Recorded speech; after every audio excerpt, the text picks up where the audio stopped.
क्योंकि उन्हें परिवार में दुख झेले तो उन्हें कदे बिजनेस में उनका दिमाग घना चला ही नहीं कि मैं ज़्यादा तरक्की कर लूँ, ज़्यादा कुछ बना लूँ, और लॉस रहा उन्हें ज़्यादातर। तो क्योंकि पहले तो खूब बचा करता, पर बाद में जिनके और आगे बैठे थे उन्हें मेरे पिताजी के साथ वो करके मिलकर उनकी सारा कुछ लेकर वे सारे कस्टमर खुद बना लिए और उनका डाउन चला गया बिजनेस। तब तक लॉस होता गया।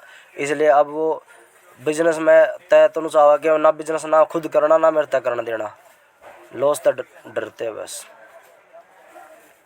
तो पुराने ज़माने के इंसान एक तो नू डर है कि आजकल गलत ज़माना है, फिर ऊपर तय बिजनेस में किरा कद के हो जाए। वैसे तो कदे किसी से नहीं डरे, पर अब ये जैसे जैसे उम्र बढ़ती जा रही है तो ज़माने ने देखते हुए और फिर सोचा है बिजनेस में तो कब क्या पता कि दिक्कत हो जाए, नौकरी में तो इतनी दिक्कत नहीं है। कोई खूब उनके वर्कर पैसे ले भाज गए, हर रोज़ 5-6 लाख की लकड़ी खरीदते हैं सुबह, उनमें कभी किसी में डूब गए कभी किसी में डूब गए।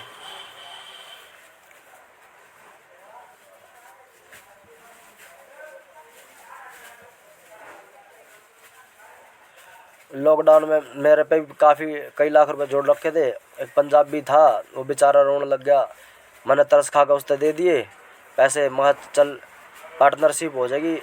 3 महीने कोई कमाई नहीं ली। मैं 2 बजे तक होटल खोल लिया करता, उसका ढाबा था सुपरा चौक पे। 6 बजे आके फिर से दोबारा खोल लेता था। 1 लाख रुपए की कमाई थी अंकल।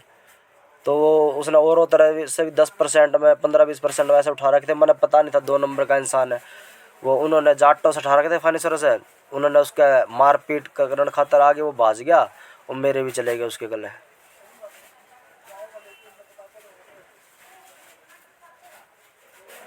खूब डूबे मेरे भी जैसे दुनिया में, बस अच्छे दिल के कारण विश्वास कर लिया।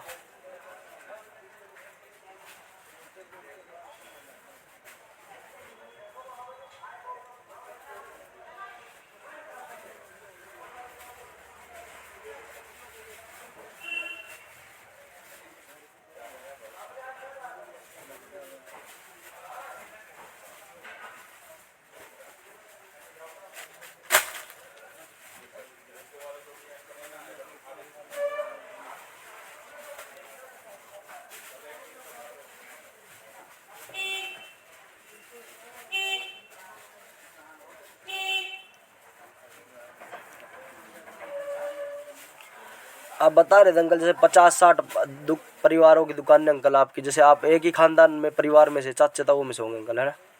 चाचे ताऊ दादके नानके ये सारे ही। ये जो पुनीत मैचिंग सेंटर वाला अंकल, ये भी आपके परिवार में से है?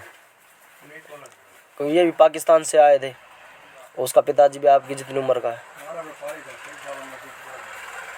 पहले आपसे खरीदते थे हैं?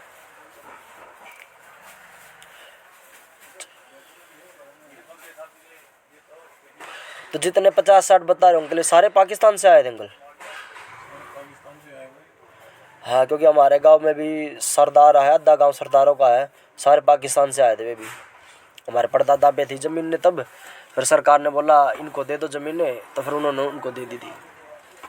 एक एक घर के साथ 50-50 किले मिले हुए, तो इतनी उसमें पाकिस्तान में छोड़ के आए थे। तब वो पहले राजपूतों की ज़मीन थी हमारे गांव में, फिर मुसलमानों की ज़मीन राज आने से उनका कब्जा हो गया। फिर मुसलमानों से मेरे परदादा ने ले रखी थी, जैसे वो बोते थे उनको, और बराबर के जाटों गांव वाले उनको वो सब्जी का काम था, मंडी में जाती थी वो सब्जी पाड़ने आते थे जाटों के भी। तो फिर राज जाने के बाद फिर वो ज़मीन ने सरकार ने लेकर उनको दे दी सरदारों को।